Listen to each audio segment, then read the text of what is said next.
বিসমিল্লাহির রহমানির রহিম। আজকে হচ্ছে 11ই মার্চ 2026। আমাদের বাংলাদেশ বার কাউন্সিল প্রিলিমিনারি ব্যাচের দেওয়ানি কার্যবিধির ক্লাস আমরা শুরু করতে যাচ্ছি। দেখেন, তো দেওয়ানি কার্যবিধিতে আজকে আমরা যেটা আলোচনা করব সেটা হচ্ছে রেস সাবজুডিস এবং রেস জুডিকাটা। রেস সাবজুডিস এবং রেস জুডিকাটা একটু বলি, তারপরে আমরা বই বই পড়বো।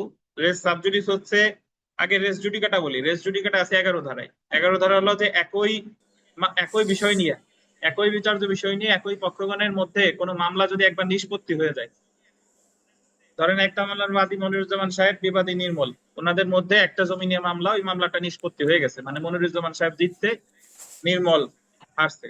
মনিরুজ্জামান সাহেব বিক্রেতার, নির্মল হচ্ছে দায়ী। তো হারার পরে নির্মল আবার ওই সেম সাবজেক্ট ম্যাটার নিয়ে কিছুদিন পরে ওই আদালতে বা সময়ের সাপেক্ষে আর একটা আদালতে মামলা করছে। তখন মনিরুজ্জামান সাহেব ওই দ্বিতীয় আদালতে গিয়ে দ্বিতীয় মামলার ক্ষেত্রে বলতে পারে, ইওর অনার, এই যে দেখেন, এই সেম বিষয় নিয়ে আগে আমাদের মধ্যে একবার মামলা নিষ্পত্তি হয়ে গেছে, যেহেতু একবার নিষ্পত্তি হয়ে গেছে তাই এই মামলাটা বিচার কি হবে, বাড়িতে হবে। এটাই হলো রেস জুডিকাটা। রেস জুডিকাটার ক্ষেত্রে মামলা দুইটা, প্রথম মামলা নিষ্পত্তি হয়ে গেছে, আর দ্বিতীয় মামলাটা, প্রথম মামলাটা একই, কিন্তু মনে রাখবেন পক্ষ এক, আবার বিচার্য বিষয়ও এক। তো সেই ক্ষেত্রে দ্বিতীয় মামলাটার বিচার কি হবে, পারিত হবে। এখন রেস জুডিকাটার ক্ষেত্রে কতগুলো বেসিক নীতি, বেসিক প্রিন্সিপাল আছে। সেটা হলো, রেস জুডিকাটার ক্ষেত্রে পক্ষ একই হইতে হবে। ধরেন মনিরুজ্জামান, নির্মল, এনারা হতে হবে। নির্মল যদি মারা যায় তাহলে নির্মলের যে বৈধ প্রতিনিধি আছে তারা হলেও হবে, মানে নির্মল নাই তাহলে তার যে বৈধ প্রতিনিধি তারা। বিচার্য বিষয় এক হইতে হবে, আগের মামলারও যে বিচার্য বিষয়, এই মামলারও কি সেম বিচার্য বিষয়। এবং আদালত একই হইতে হবে, একই আদালত, সময়ের সম্পন্ন আদালত। একটা যদি দেওয়ানি মামলা হয় আর একটা যদি ফৌজদারি মামলা হয়, তাহলে কিন্তু আপনি রেস জুডিকাটা আনতে পারবেন না, বুঝছেন? রেস জুডিকাটা আনতে হলে দুইটাই কি হইতে হবে, একই মামলা হতে হবে। এ হলো রেস জুডিকাটা। আর রেস সাবজুডিস, এটা হলো 10 ধারা আছে। 10 ধারা মানে হলো সেম উদাহরণ, যে নির্মল আর মনিরুজ্জামান সাহেবের মধ্যে একটা মামলা চলতেছে, জমি নিয়ে মামলা চলতেছে, এই মামলা চলমান থাকা অবস্থায় কিছুদিন পরে ওই নির্মল বা মনিরুজ্জামান সাহেব মামলা আরেকটা করছে ওই সেম বিষয় নিয়ে। তাহলে একটা মামলা তো অলরেডি কি চলতেছে, আর একটা যেহেতু করছে, তাহলে এক্ষেত্রে সংক্ষুব্ধ পক্ষ আদালতে গিয়ে দেখাইতে পারে যে ওনার একই বিষয় নিয়ে যেহেতু অলরেডি একটা মামলা চলমান আছে, তাহলে দ্বিতীয় মামলার বিচার কি করা হোক, স্থগিত করা হোক। বুঝতে পারছেন? তাহলে রেস সাবজুডিসের ক্ষেত্রে মামলা হয় দুইটা, প্রথমটা চলমান থাকে, পরেরটা কি স্থগিত হয়। রেস সাবজুডিসের ক্ষেত্রেও মামলা দুইটা, প্রথমটা নিষ্পত্তি হয়ে গেছে আর পরেরটার বিচার কি হবে, বাড়িতে হবে। পরেরটার বিচার বাড়িতে হবে। আর মূল শর্তাবলী একই, যে সময়ের সম্পন্ন আদালত হতে হবে, মানে দুইটাই দেওয়ানি মামলা হতে হবে, একটা ফৌজদারি একটা দেওয়ানি হলে কিন্তু হবে না। এরপরে আপনার পক্ষরাও এক হইতে হবে, বাদী বিবাদী এক হইতে হবে, বড় জোর বাদী বিবাদীর বৈধ প্রতিনিধি পক্ষভুক্ত হতে পারে। বিচার বিষয় কি হইতে হবে, একই হইতে হবে। এই হলো আপনার রেস সাবজুডিস এন্ড রেস জুডিকাটার মূল ধারণা। এখন আমরা একটু বইয়ে পড়ি, আসেন।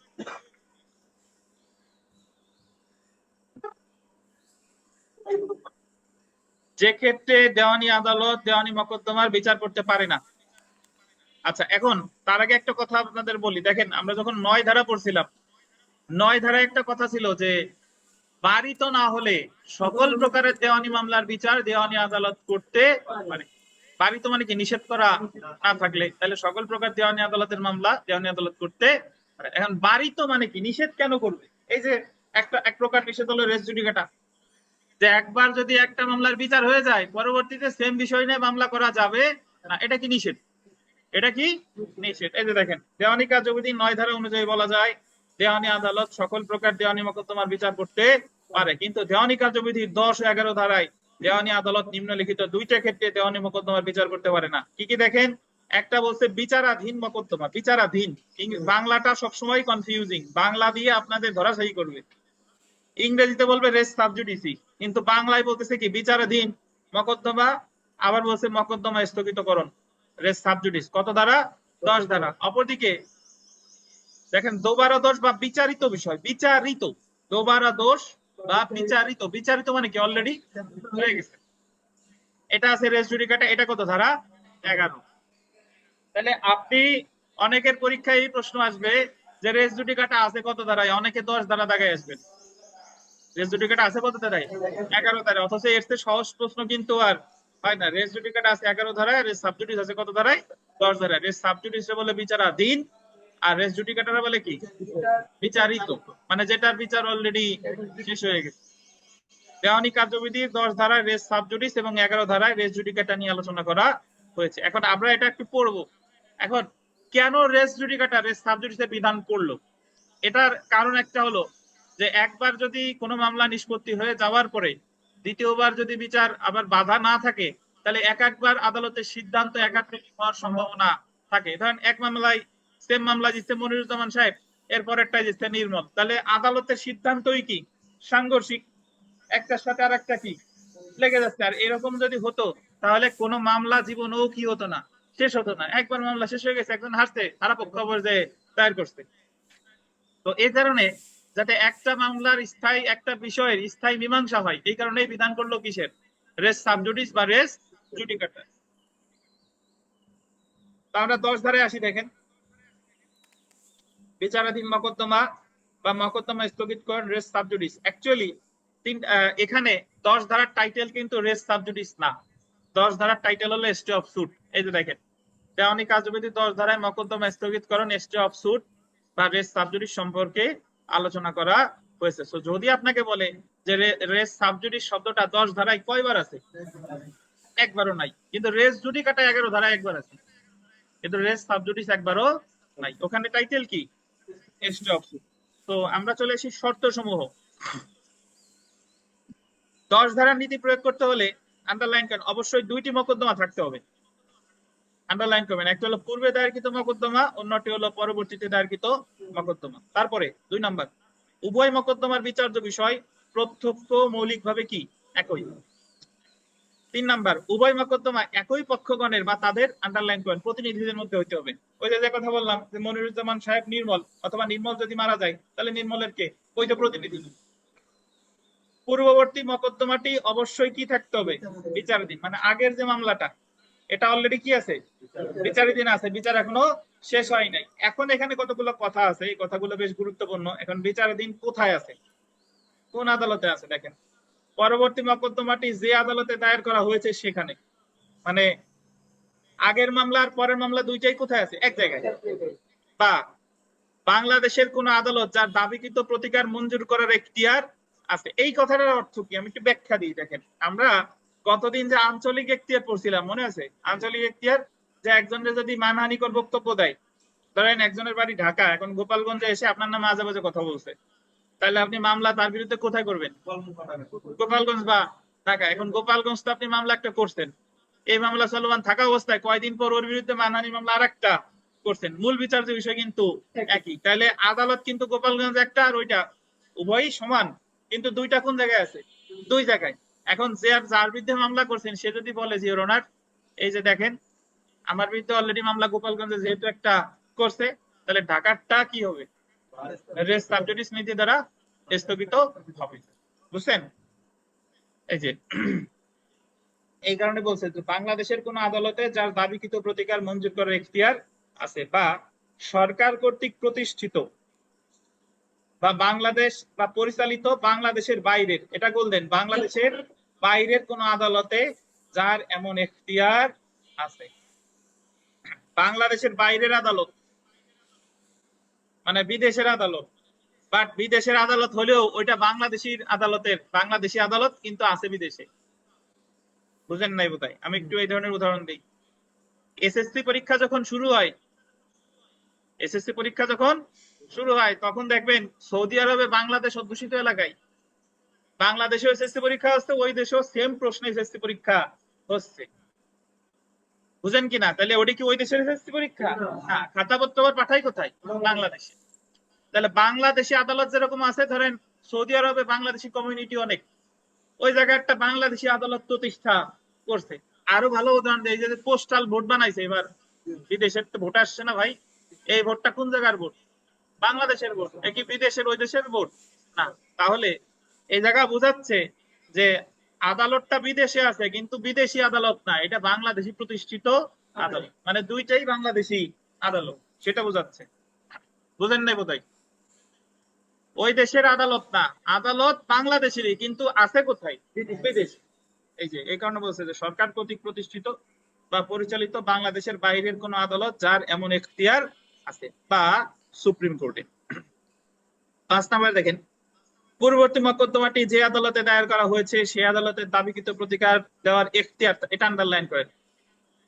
পূর্ববর্তী মকদ্দমাটি যে আদালতে দায়ের করা হয়েছে সেই আদালতের দাবিকৃত প্রতিকার দেওয়ার এখতিয়ার থাকতে হবে। এটার কথা ব্যাপক, মানে এই কথাটার অর্থ হলো দুইটাই সমএখতিয়ার সম্পন্ন আদালত, মানে আগেরটাও দেওয়ানি হলে পরেরটাও দেওয়ানি, কিন্তু একটা ফৌজদারি, একটা দেওয়ানি, বা একটা রাজস্ব, একটা দেওয়ানি, তাহলে কিন্তু হবে না।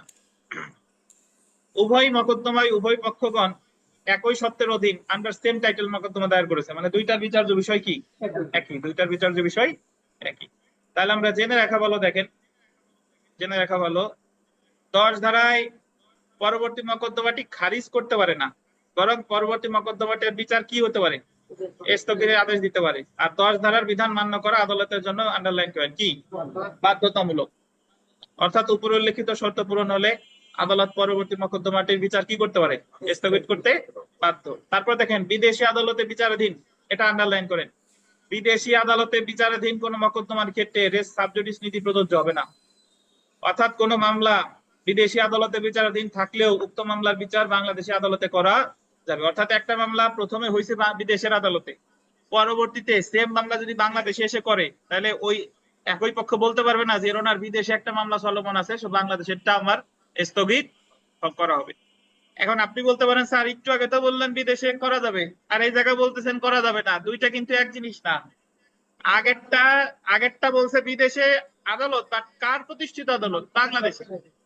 আর এটা হলো যে ওই দেশেরই আদালত, ওই দেশেরই আদালত। অর্থাৎ ধরেন নির্মলার, আমাদের নাইম গাজী, ওরা এক্সপোর্ট ইম্পোর্টের ব্যবসা করে সারা বিশ্বব্যাপী।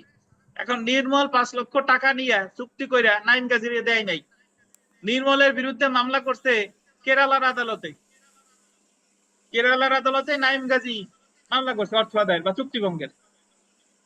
এরপর বাংলাদেশে আইসা নাইম গাজী আবার মামলা করছে নির্মলের বিরুদ্ধে। এখন নির্মল যদি বলে যে ওনার সেম বিষয় নিয়ে কেরালার আদালতে আগে একটা মামলা হয়েছে, এই কারণে বাংলাদেশি আদালতে একটা বাড়িতে হবে, মানে বাংলাদেশি আদালতের বিচার স্থগিত হবে, এটা হবে না, দুইটাই চলবে। কিন্তু যদি এরকম হতো যে কেরালার যে আদালতটা ওটা যদি বাংলাদেশ সরকার কর্তৃক প্রতিষ্ঠিত হতো, তাহলে আবার বাংলাদেশের বিচার কি থাকতো? স্থগিত থাকতো। বুঝছেন? তাহলে আমরা কি বলতে পারি যে বিদেশি আদালতের ক্ষেত্রে রেস সাবজুডিস প্রযোজ্য নাকি প্রযোজ্য না? বলেন, বিদেশি আদালতের ক্ষেত্রে রেস সাবজুডিস নীতি প্রযোজ্য।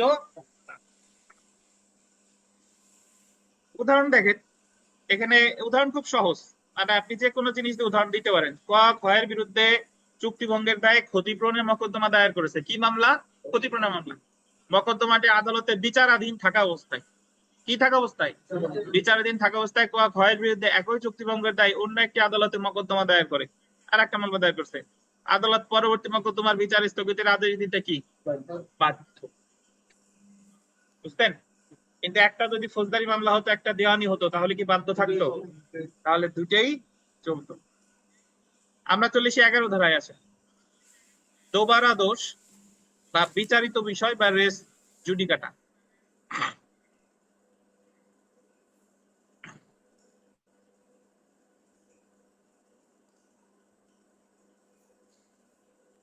ধরেন আপনি আপনার ভাইয়ের বিরুদ্ধে আপনার মার কাছে গিয়ে নালিশ করছেন যে ও আমার সাথে এই কাজ করছে, মা কোনো সিদ্ধান্ত দেওয়ার আগে বাপের কাছে যে নালিশ করছেন যে ও আমার বিরুদ্ধে এই কাজ করছে। তখন ভাই বলতে পারে যে আমার মার কাছে যেহেতু নালিশ করছে, আগে উনি কি সিদ্ধান্ত দেখ সেটা দেখা যাক, বাপের বিচার কি থাকবে? স্থগিত থাকবে। আর যদি এরকম হয় যে মার কাছে নালিশ করছেন, মা অলরেডি বিচার করে দিছে, কিল ঘুষি যা দেওয়ার দরকার দিছে, এরপরে আবার যে বাপের কাছে ও নালিশ করছেন, তো সে বলবে যে আমাদের বিচার একবার হয়ে গেছে, এই কারণে দ্বিতীয় বিচার এই জায়গা কি হবে না। এটা হলো কি রেস জুডিকাটা। আচ্ছা, দোবারা দোষ বা বিচারিত বিষয় বা রেস জুডিকাটা, এই রেস জুডিকাটা বিধান দেওয়ানিতে নাম হলো রেস জুডিকাটা, বাট এই সেম বিধান বিভিন্ন জায়গায় আছে।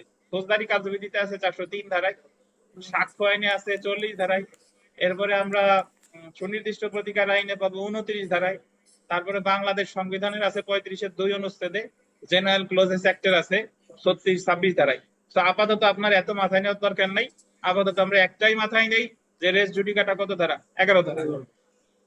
এই যে দেখেন যে রেস জুডিকাটা নীতির মূল কথা হলো এখতিয়ার সম্পন্ন আদালত কর্তৃক, আন্ডারলাইন করবেন, চূড়ান্ত ভাবে নিষ্পত্তিকৃত কোনো বিচারিত বিষয়কে পরবর্তীতে পুনরায় বিচার করা যাবে না। মানে যে বিষয় একবার কি হয়ে গেছে, নিষ্পত্তি হয়ে গেছে, সেটা নিয়ে আবার বিচার করা যাবে না। এই নীতির মূল কথা হলো একবার নিষ্পত্তিকৃত কোনো মকদ্দমা পুনরায় বিচার করা যায় না। তো প্রশ্ন এটাই আসলো যে একবার নিষ্পত্তিকৃত কোনো মকদ্দমা পুনরায় বিচার করা যায় না, কত ধারায় আছে?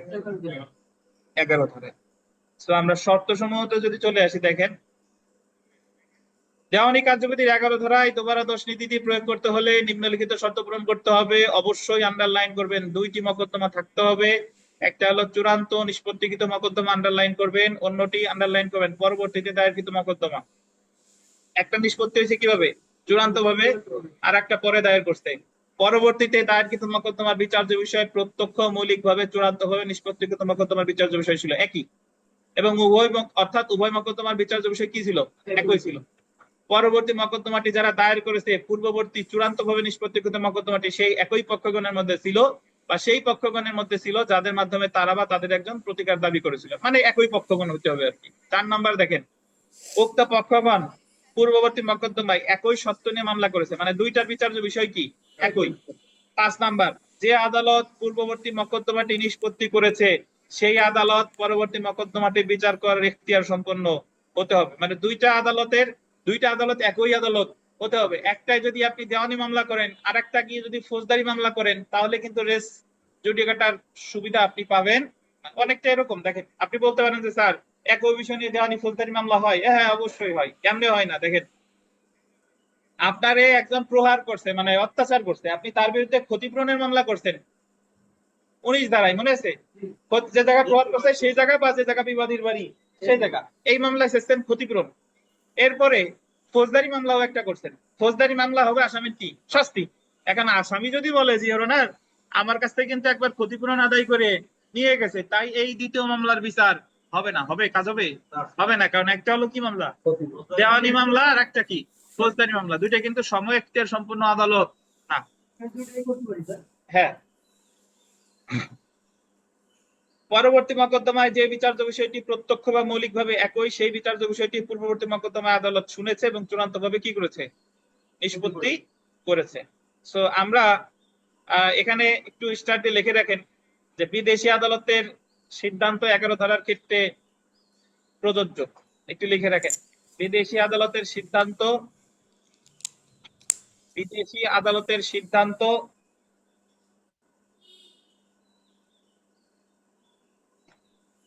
11 ধারার ক্ষেত্রে প্রযোজ্য।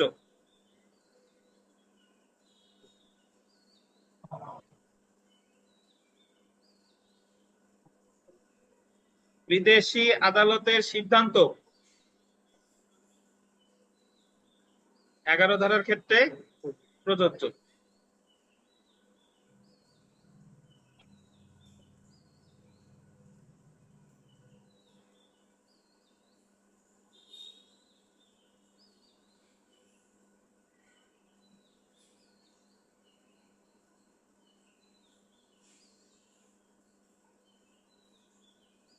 আগেরটাই যে বিষয়টা বিচার বিদেশি আদালতে হয়েছে, সেম বিষয় নিয়ে বাংলাদেশি আদালতে করলে এই ক্ষেত্রে রেস সাবজুডিস প্রযোজ্য ছিল না।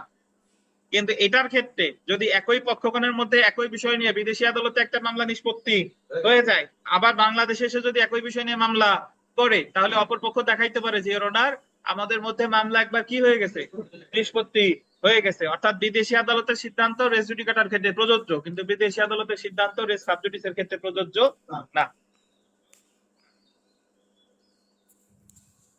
তো এখানে অনেকগুলো উদাহরণ আছে, আমরা এত উদাহরণ করতে যাব না, জাস্ট 1 নাম্বার উদাহরণটা পড়ি। দেখেন যে ক্ষয়ের বিরুদ্ধে চুক্তি ভঙ্গের দায়ে ক্ষতিপূরণের মকদ্দমা দায়ের করছে, আদালত মকদ্দমাটি ক্ষয়ের পক্ষে রায় দিয়েছে। ক্ষয়ের পক্ষে রায় দিয়েছে মানে কি, এটার বিচার শেষ। যদি পরবর্তীতে ক্ষয়ের বিরুদ্ধে পুনরায় একই চুক্তি ভঙ্গের দায়ে ক্ষতিপূরণের মকদ্দমা দায়ের করে, তাহলে আদালত পরবর্তীতে দায়েরকৃত মকদ্দমাটি কি করে দিবে, খারিজ করে দিবে। কারণ পূর্ববর্তী এবং পরবর্তী মকদ্দমার বিচার্য বিষয় এবং পক্ষসমূহ কি বলেন, একই। দুই তিন যে উদাহরণ আছে আমরা পড়বো না, দরকার নাই, আমরা চলে আসি জেনে রাখা ভালো। দেখেন, রেস জুডিকাটা নীতির কারণে আদালত কোন মোকদ্দমা খারিজ করতে পারে, কত ধারায়? 11 ধারায়। তারপরে দেখেন 11 ধারায় গোল দিবেন, 11 ধারায় মোট ব্যাখ্যা আছে 6টি। কয়টি? 6টি। এবং 11 ধারার নিয়ম অনুসরণ করা আদালতের জন্য বাধ্যতামূলক। এটা আপনি রেস জুডিকাটা হোক বা রেস সাবজুডিস হোক, উভয় ক্ষেত্রেই এই নীতিমালা অনুসরণ করা কি বাধ্যতামূলক। আচ্ছা দেখি বিপাশ বাইন, তাহলে 10 এবং 11 ধারা রেস সাবজুডিস এবং রেস জুডিকাটা, এই বিষয় দুইটা কি একটু আপনার ভাষায় বলেন তো।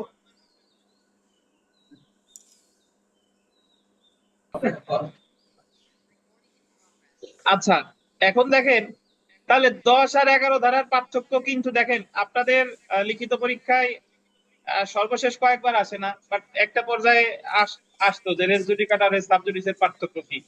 পার্থক্য কিন্তু অ্যাকচুয়ালি অনেক লেখা যায়। প্রথমে রেস জুডিকাটার সংজ্ঞাগত, এটার সংজ্ঞা এটার সংজ্ঞা, ধারাগত, এটার ধারা এটার ধারা, তারপরে এটার ইংরেজিতে বলে রেস জুডিকাটা, এটার বলে রেস সাবজুডিস, নাকি? এটার ক্ষেত্রে দুইটা পূর্বের মামলা চলে, দ্বিতীয় মামলা কি হয়? স্থগিত হয়। এটার ক্ষেত্রে পূর্বের মামলা নিষ্পত্তি হয়, দ্বিতীয় মামলা কি হয়? খারিজ হয়, নাকি? তারপরে বিদেশি আদালতের সিদ্ধান্তের ক্ষেত্রে রেস সাবজুডিস প্রযোজ্য না, কিন্তু রেস জুডিকাটা কি প্রযোজ্য। এরকম আরো অনেক বানানো যায়, উদাহরণ দিয়েও বানানো যায়। তো এই হলো মোটামুটি পার্থক্য। আমরা চলে আসি বিগত বছরের প্রশ্নে। আসেন বিগত বছরের 1 নম্বর প্রশ্নটা দেখেন, যে the code of civil procedure 1908 এর ড্যাশ ধারা একই বিচার্য বিষয় নিয়ে একই পক্ষগণের মধ্যে একাধিক বিচার কার্য নিষিদ্ধ করে। এটার উত্তর দিছে 10, এটার উত্তর করেন 11, এটার উত্তর করেন 11, আমরা কাউন্ট করব 11। হ্যাঁ, একই বিচার্য বিষয় নিয়ে একই পক্ষগণের মধ্যে একাধিক বিচার কার্য নিষিদ্ধ করে, মানে একবার যদি দেখেন 10-এ কিন্তু নিষিদ্ধ করতেছে না, 10-এ কি করে স্থগিত করতেছে, আর বিচার নিষিদ্ধ করতেছে কততে? 11-তে। এখন আপনাদের মনে প্রশ্ন আসে না যে 10-এর যে মামলাটা স্থগিত আছে, 10-এর সাবজুডিসের ক্ষেত্রে যে মামলাটা স্থগিত আছে, ওই মামলাটার কি হবে?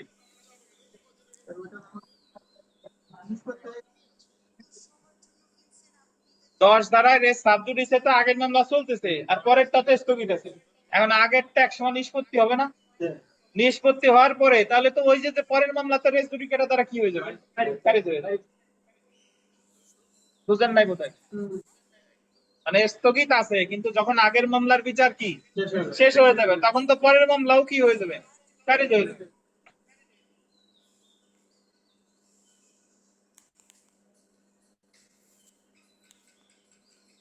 তারপরে দেখেন,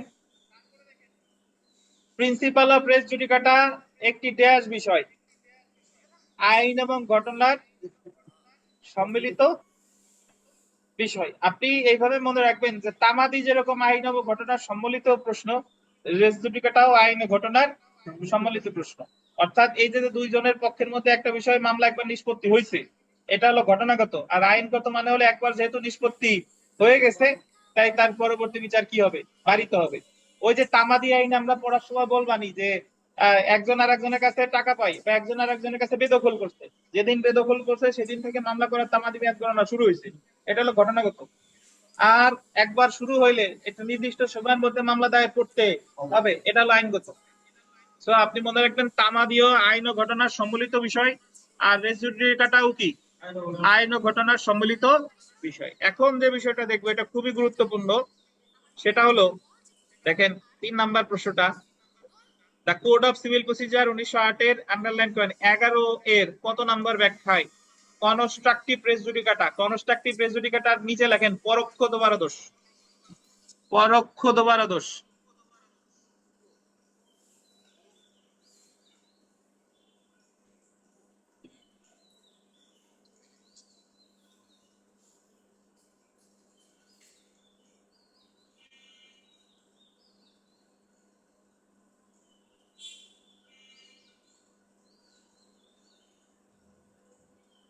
কনস্ট্রাকটিভ রেস জুডিকাটা সম্পর্কে আলোচনা করেছে কত জায়গায়? 11-4, মানে আপনার 4 নম্বর ব্যাখ্যায়। কনস্ট্রাকটিভ রেস জুডিকাটা একটু বুঝেন। তার আগে বলেন রেস জুডিকাটা বুঝেন নাই কে কে? মদিনা সুলতানা বুঝেন নাই, বুঝছেন? অল্প অল্প যেহেতু বুঝছেন, এই কিছু তো বুঝছেন না, এই স্যার অল্প রেস কি বুঝছেন? জুডিকাটা স্যার, হ্যাঁ বলেন বলেন স্যার রেস বলেন। জুডিকাটা সাইড টু ক্লিয়ার হয় না, সাইড টু বলবেন আরেকবার? হ্যাঁ অবশ্যই বলবো, ধৈর্য ধারণ করেন বলবো। তার আগে এখানে মদিনা সুলতানা বলেন, অল্প কতটুকু বুঝছেন এইটুকু বলেন,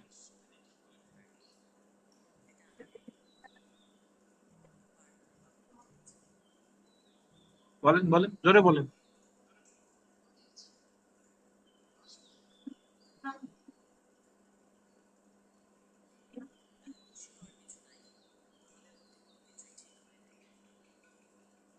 রেস জুডিকাটা কিন্তু সবচেয়ে সহজ। রেস জুডিকাটা হলো যে দুজন বোঝেন নাই, অনলাইনে বোঝেন নাই হলো মিলি, আর অফলাইনে বোঝেন না হলো মদিনা সুলতানা। ধরেন মিলি 1 লক্ষ টাকা পায় মদিনা সুলতানার কাছে। এখন মদিনা সুলতানা বলছে যে না, তুমি আমার কাছে কোনো টাকা পাবো না, মানে কি করছে, অস্বীকার করছে। তখন মিলি যায় মামলা করছে। মামলা করার পরে এই মামলায় আদালত মিলির রে ধরেন হেরে গেছে। আদালত সিদ্ধান্ত দিছে যে না, মিলি মদিনা সুলতানের কাছে কোনো টাকা পাবে না। বুঝেন কিনা? কিছুদিন পরে 6 মাস পরে যাইয়া মিলি আবার মদিনার বিরুদ্ধে মামলা করছে যে আমি ওর কাছে 1 লক্ষ টাকা পাই। একবার কিন্তু এই 1 লাখ টাকার বিষয় কি হয়ে গেছে, নিষ্পত্তি হয়ে গেছে। আবার মামলা করছে, তখন মদিনা সুলতানা বলবে যে অর্ডার 6 মাস আগে এই যে আমি প্রথম মামলার ডিক্রি নিয়ে এসেছি, যে দেখেন 6 মাস আগে এই সেম বিষয় নিয়ে আমাদের মধ্যে একবার মামলা কি নিষ্পত্তি হয়ে গেছে। তো এই দ্বিতীয় মামলার বিচার কি হবে, পারিত হবে, দ্বিতীয় মামলা খারিজ করা হোক, কারণ একবার তো বিচার হয়ে গেছে। এটা হলো রেস জুডিকাটা, বুঝছেন? আর রেস সাবজুডিস কোনটা? রেস সাবজুডিস হলো মিলি মামলা করছে 5 লক্ষ টাকা পায়, মামলা করছে একটা, ওই মামলা বিচারাধীন থাকা অবস্থায় 3 মাস পরে মামলা আরেকটা করছে, 5 লক্ষ টাকা পায়। তখন মদিনা সুলতানা বলবে যে ওনার সেম বিষয় না, মামলা অলরেডি একটা চলমান আছে, তাই যেহেতু প্রথম মামলা চলমান আছে, দ্বিতীয় মামলার বিচার কি করা হোক, স্থগিত করা হোক। এটা হলো রেস সাবজুডিস। রেস সাবজুডিস, আশা করি বুঝতেন। স্যার। আচ্ছা, জি স্যার। এখন কনস্ট্রাকটিভ রেস জুডিকাটা খুব গুরুত্বপূর্ণ একটা বিষয়। কনস্ট্রাকটিভ রেস জুডিকাটা মানে হলো যে কারণ, যে যুক্তি আপনি আগের মামলায় দেখাতে পারতেন, যদি আগের মামলায় আপনি না দেখান, তাহলে পরবর্তীতে এসে আর দেখাতে পারবেন না। এটার অর্থ হলো, আগে আমরা এমনি বাস্তব উদাহরণ দিই, মানে ঝগড়ার সময় যা যা বলার ওই সময় বলবেন, কিন্তু ঝগড়া মিটে গেছে, এখন বাসায় যে মনে হয়েছে ইস, এই কথাটা বলা উচিত ছিল রে, এইটা কেন বললাম না, বলার আগেই তো মিটমাট হয়ে গেল, পরে যদি আবার যাই ওই কথা বলতে যান, সে বলবে যে তোমাদের দুইজনের মধ্যে ঝগড়া তো কি হয়ে গেছে, মিটমাট হয়ে গেছে, তো যা বলার ছিল আগেই বলা উচিত ছিল, যেহেতু তুমি বলো নাই এখন আর বলতে পারবা না। এটা হলো কনস্ট্রাকটিভ জুডিকাটা। কিভাবে? ধরেন নির্মল একটা মামলা করছে, মালিক হিসেবে জমির দখল চাইছে ফেরদৌসের বিরুদ্ধে। নির্মল বলছে যে এই জমির মালিক হলো আমি, ফেরদৌস আমার বেদখল করছে, আমি আমার জমির দখল চাই মালিক হিসেবে। আদালত নির্মলের মামলা খারিজ করে দিছে যে না, তুমি এই জমির মালিক না। কিছুদিন পরে নির্মল যায় আবার ফেরদৌসের বিরুদ্ধে ওই জমি নিয়ে মামলা করছে। এটা হলো বন্ধকি সম্পত্তি পুনরুদ্ধারের। কিসের বলেন? বন্ধকি সম্পত্তি পুনরুদ্ধারের, যা আমি ওর কাছে বন্ধক রাখছিলাম, আমার জমি এখন আমি ফেরত চাই।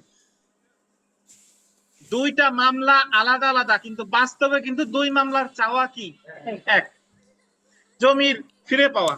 আদালত বলবে যে তুমি তো আগের মামলা যখন মালিক হিসেবে চাইছিলা, তখনই তো বলতে পারতা যে এই সম্পত্তি তুমি বন্ধকও রাখছো নাকি, যেহেতু আগের মামলায় তুমি বলো নাই, তাহলে এই কথা এখন বললে আর কি হবে না, কাজ হবে না, তোমার মামলা বাড়িত। এটা কি দ্বারা বাড়িত?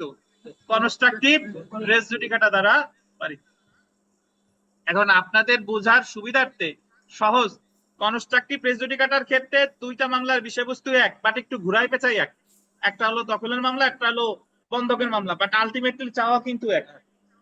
আর এমনি যে দুবার দোষ রেস জুডিকাটা, সেই ক্ষেত্রে প্রথম মামলাও যা, দ্বিতীয় মামলাও তাই। অর্থাৎ প্রথম মামলা মালিকানার উপর ভিত্তি করে নির্মল হারছে, দ্বিতীয় মামলাও মালিকানার উপর ভিত্তি করে দায়ের করলে এটা হলো রেস জুডিকাটা। আর প্রথম মামলা করছে মালিকানার উপর, দ্বিতীয় মামলা করছে বন্ধকের উপরে, এটা হলো কি কনস্ট্রাকটিভ রেস জুডিকাটা। মানে এটাও একই, বাট একটু কি ঘুরাই পেঁচায়। ভাতই খাইতেছেন আপনি, একটা হলো সরাসরি খাচ্ছেন আর একটা হলো এই যে ঘুরাই খাচ্ছেন বা চামচ দিয়ে খাচ্ছেন, এটা হলো কথা।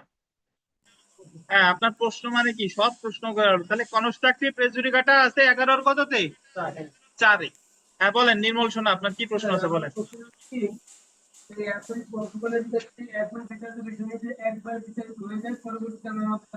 জি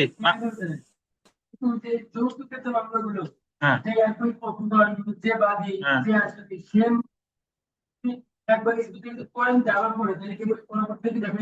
দারুণ প্রশ্ন করছেন। যৌতুকের মামলা কোন নেচারের ভাই? যৌতুকের মামলা কোন নেচারের? ফৌজদারি। আমরা পড়তেছি কি দেওয়ানি। হ্যাঁ, আর একজনের বাচ্চারে আপনি শাসন করতে পারবেন যে তুই স্কুলে যাস না কেন, খাইস না কেন, তাহলে তো আপনি উল্টো মার খেয়ে আসবেন।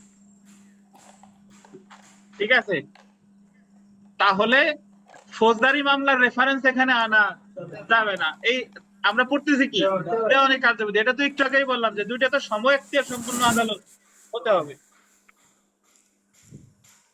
বুঝতে পারছেন?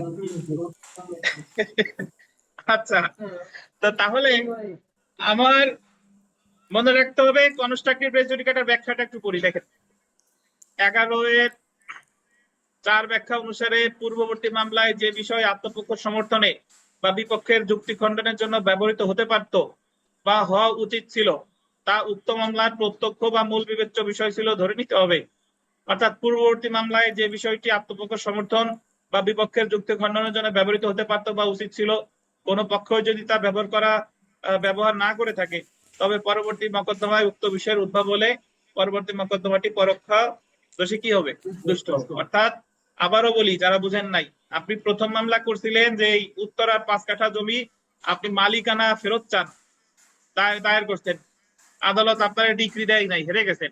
কিছুদিন পরে ওই 5 কাঠা জমি আপনি চাইতেছেন কিন্তু বন্ধকি সম্পত্তি পুনরুদ্ধার হিসেবে, তখন আদালত বলবে তুমি যে এটা বন্ধকি সম্পত্তি, এটা তো ওই যখন মালিকানা দাবি করছো তখনই তো বলতে পারতা, যখন তুমি প্রথমে বলো নাই এখন আর বলতে পারবা না। এটাই হলো কি constructive race judicata.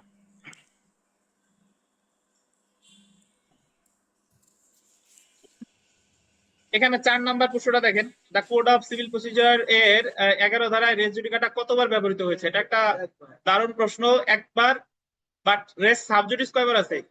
Race sub judice কিন্তু একবারও নাই। আপনার মনে হইতে পারে অন্তত একবার তো থাকার কথা, বাস্তবে কিন্তু একবারও নাই।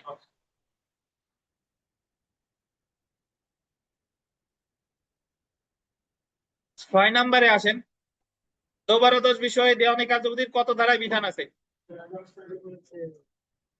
11 ধারা। দোষ মানে এই অপশনে আছে 11 ধারা। তো রেস সাবজুডিস আর রেস জুডিকাটা কে বুঝেন নাই বলেন?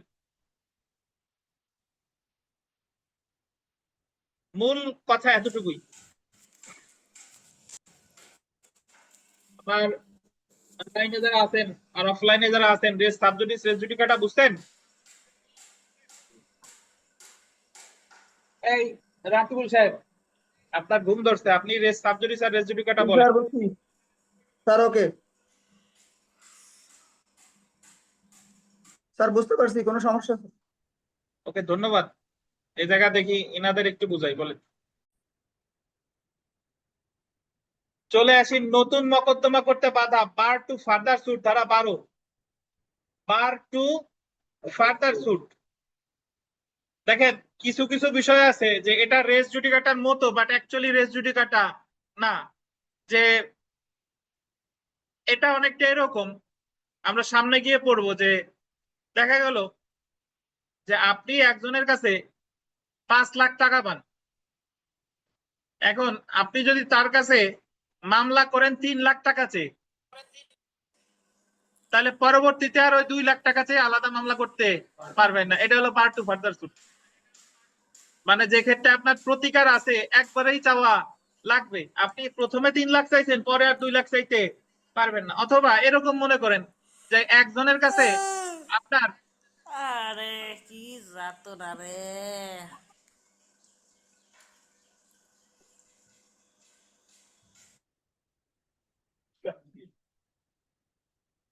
একজনের কাছে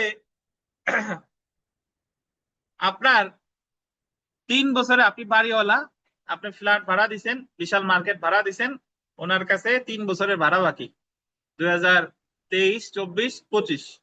এখন আপনি 23 আর 24 সালের ভাড়া আদায়ের জন্য মামলা করছেন, 25 সালেরটা আদায়ের জন্য মামলা করেন নাই, তাহলে পরবর্তীতে আপনি ওই আলাদা করে ওই 25 সালের ভাড়া চাইতে পারবেন না, কারণ আপনি ধরে নেওয়া হবে যে আপনি ওই সময় আপনার ওই অধিকারটুকু ত্যাগ করছেন। তো এটা সরাসরি রেস জুডিকাটার না, বাট রেস জুডিকাটার মতো। এটারে বলে কি বার টু ফার্দার সুট। আর বার টু ফার্দার সুট মানে কি, নতুন মকদ্দমা বাধা করতে বাধা বা পরবর্তী মকদ্দমা করতে বাধা, এরকম বিধান আমরা সামনে যখন পড়বো তখন আপনাদের আলোচনা করব। এই মুহূর্তে এই জায়গা যাচ্ছি না, এই জায়গায় অনেক কথা বলা আছে, এগুলো পড়বো না। বার টু ফার্দার সুট মানে কত ধারা? 12 ধারা। এতটুকু মনে রাখলেই হবে ইনশাল্লাহ। আমরা চলে আসি 2 নাম্বার প্রশ্নে। দেখেন, সেলফ প্র্যাকটিসের চূড়ান্ত ভাবে নিষ্পত্তিকৃত কোন মকদ্দমা পুনরায় বিচারাধীন করার ক্ষেত্রে কত ধারায় বাধা আছে? মানে চূড়ান্ত ভাবে নিষ্পত্তিকৃত মানে কি, একবার নিষ্পত্তি হয়ে গেছে, কত ধারায়? 11 ধারায়। তো এখানে 4, আচ্ছা 13 ধারাটা একটু লেখেন, এক জায়গায় 13 ধারাটা একটু লেখেন, ধারা 13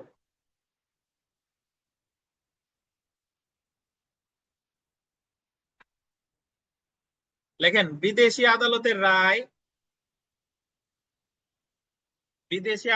রায় যখন চূড়ান্ত নয়, বিদেশি আদালতের রায় যখন কি নয়, চূড়ান্ত নয়।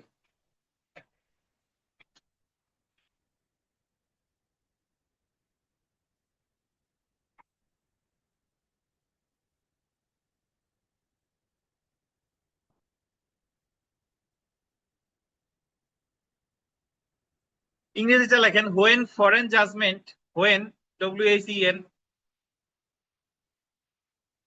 Foreign FOREIGN, FOREIGN,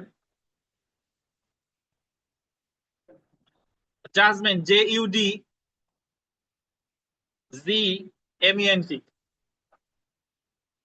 JUDGMENT, judgement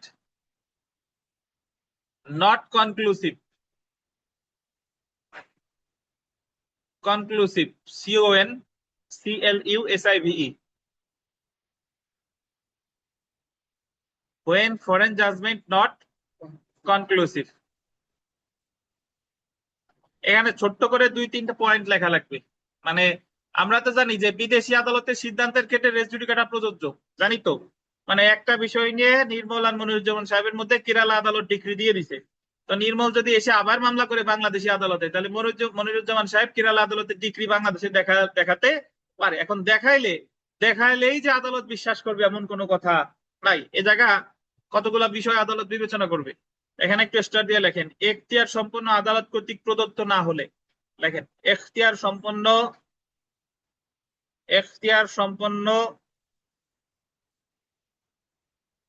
আদালত কর্তৃক প্রদত্ত না হলে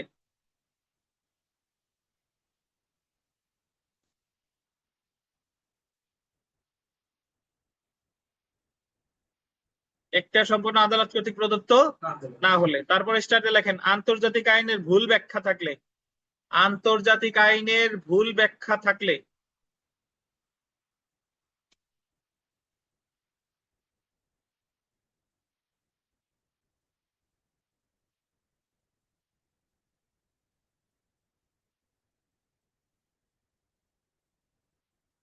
প্রতারণা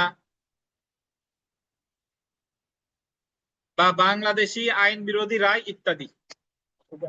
হ্যাঁ, আরেকটা প্রয়োগ, প্রতারণা বা বাংলাদেশি আইন বিরোধী রায় ইত্যাদি।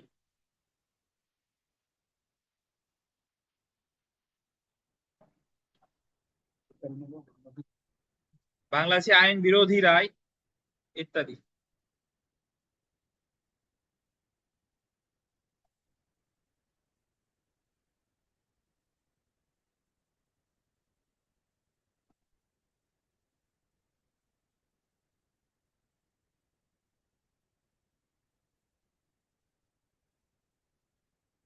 প্রতারণা বা বাংলাদেশি আইন বিরোধী রায় ইত্যাদি। So, এটার অর্থ আসলে কি ভাই একটু বুঝেন, মানে আপনি তো বিদেশি আদালতের রায় আদালত এসে দেখাইলেন, ধরেন নির্মল এসে বলতেছে জি ইওর অনার, বা মনিরুজ্জামান সাহেব এসে বলতেছে জি ইওর অনার, এই যে বিদেশি আদালতের রায়, আমাদের মধ্যে এই মামলা একবার নিষ্পত্তি হয়ে গেছে। এখন বাংলাদেশি আদালত যদি দেখে যে বিদেশি যে আদালত এই সিদ্ধান্ত দিছে সেটা এখতিয়ার সম্পন্ন আদালত না, ধরেন ওইটা হলো ফৌজদারি আদালত, এটা হলো দেওয়ানি মামলা, হবে না।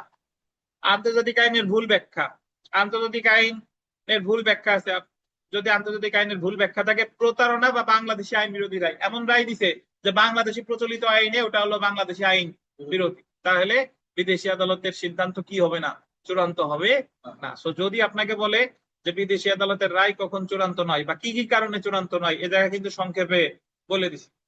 when foreign judgment not conclusive, কত ধারায়? 13 ধারায়। হ্যাঁ হ্যাঁ হ্যাঁ, ওইগুলা কি। তো এখানে সেলফ প্র্যাকটিসে অনেক প্রশ্ন আছে, এগুলো একটু কষ্ট করে পড়ে ফেলবেন। আর একটা ধারা আমরা একটু লিখবো, আর এক জায়গায় একটু লেখেন, ধারা 14, এটা একটু লেখেন।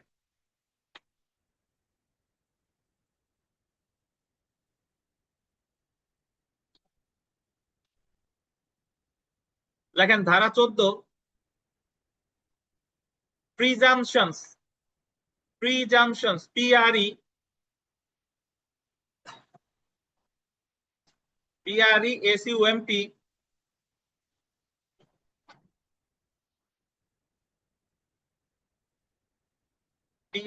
PRESUMP, TIONS, presumptions as to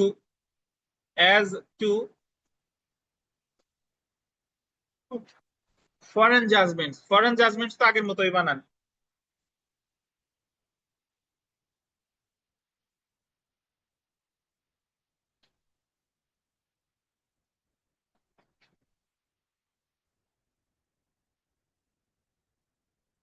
প্রিজাম্পশনস as to কি ফরেন জাজমেন্টস, প্রিজাম্পশন শব্দের অর্থ হলো অনুমান, অ্যাজ টু ফরেন জাজমেন্টস মানে হলো বিদেশি রায় সম্পর্কে অনুমান, মানে বিদেশি আদালতের রায় আপনি যদি বাংলাদেশে দেখান তাহলে বাংলাদেশি আদালত কি অনুমান করবে, এটাকে সঠিক অনুমান করবে নাকি বেঠিক অনুমান করবে। সো এখানে একটা লেখা লেখেন যে বিপরীত কোনো প্রমাণ না পাওয়া গেলে, বিপরীত কোনো প্রমাণ না পাওয়া গেলে, বিপরীত কোনো প্রমাণ না পাওয়া গেলে সকল বিদেশি রায়, সকল বিদেশি রায়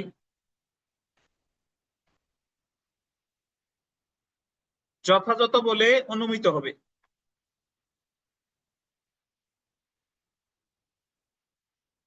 বিপরীত কোনো প্রমাণ না পাওয়া গেলে সকল বিদেশি রায় যথাযথ বলে কি হবে, অনুমিত হবে, মানে অনুমান করা হবে। বিদেশি প্রমাণ, বিপরীত কোনো প্রমাণ মানে হলো আপনি আদালতে একটা বিদেশি রায় দেখাইছেন, এখন অপরপক্ষ এসে কোনো আপত্তি করে নাই, বলে নাই যে এটা বাংলাদেশি আইন বিরোধী, আন্তর্জাতিক আইন বিরোধী বা প্রতারণা করছে, কোনো কিছু বলে নাই, তাহলে আদালত ধরে নেবে যে এই রায় ঠিকঠাকই আছে।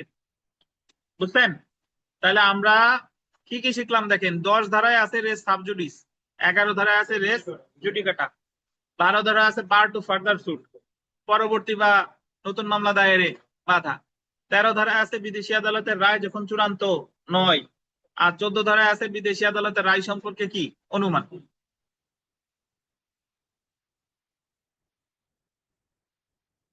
এখানে অনেক প্রশ্ন আছে, কষ্ট করে একটু পড়ে ফেলবেন।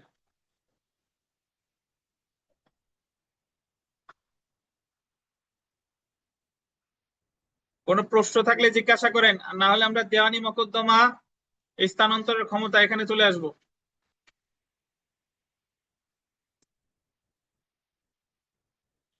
দেওয়ানি মোকদ্দমা স্থানান্তরের ক্ষমতা, ট্রান্সফার অফ সিভিল সুট।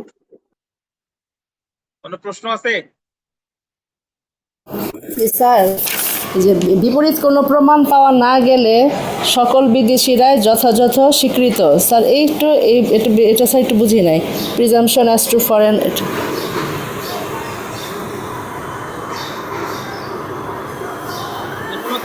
বলেন তো, আপনার এত নয়েজ আসে কেন? আপনি কথা বললে আপনি কি যেখানে আছেন ওখানে কি অনেক নয়েজ, মানে অনেক শব্দ? আশেপাশে সাইকেল আছে, সাউন্ড আছে আশেপাশে। আমি যেখানে আছি স্যার, এটার পাশে স্কয়ার হসপিটাল, ঠিক আছে স্যার, আমার বাসার পাশে আর কি।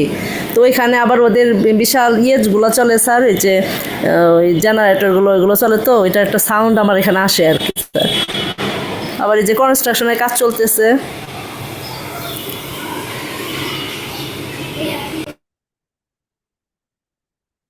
তো তাহলে উনি বলছেন যে বিপরীত কোনো প্রমাণ না পাওয়া গেলে রায় যথাযথ বলে অনুমিত হবে। এটার অর্থ হলো খুব সহজ, যে আদালতে এসে বিদেশি আদালতের রায় একজন দেখাইছে যে ওনার আমাদের মধ্যে আগের মামলায় বিদেশি আদালতের রায়টা দিছে, এখন অপরপক্ষ কোনো আপত্তি করে নাই, এটা যে ভুল বা এই রায় যে সঠিক না, কোনো কি করে নাই, আপত্তি করে নাই। তাহলে যদি আপত্তি না থাকে আদালত কি ধরে নিবে? সঠিক বলে ধরে নিবে। এখন মানে বিষয়টা অনেকটা এরকম যে আপনি একটা মামলা করছেন, আর মামলা করলে যার বিরুদ্ধে মামলা করছেন সে যদি কোনো আপত্তি না করে, তাহলে ওই মামলায় আপনি কি জিতবেন না? জিতবেন। তাহলে তাই যে বিদেশি আদালতের রায় দেখাইছেন কিন্তু কোন বিপরীত পক্ষ থেকে কোনো আপত্তি আসে নাই, তাহলে ধরে নেওয়া হবে যে রায় ঠিকঠাকই আছে।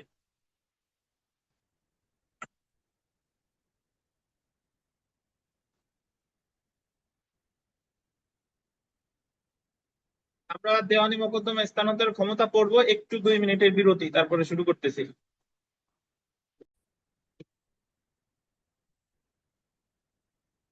দেওয়ানি মোকদ্দমা স্থানান্তরের ক্ষমতা খুবই গুরুত্বপূর্ণ একটা টপিক, 22 থেকে 24 ক, এবং এখান থেকে লিখিত পরীক্ষায় প্রশ্ন এসে থাকে এবং সামনে আরো আসবে ইনশাল্লাহ। এই দরজাটা টেনে দেন।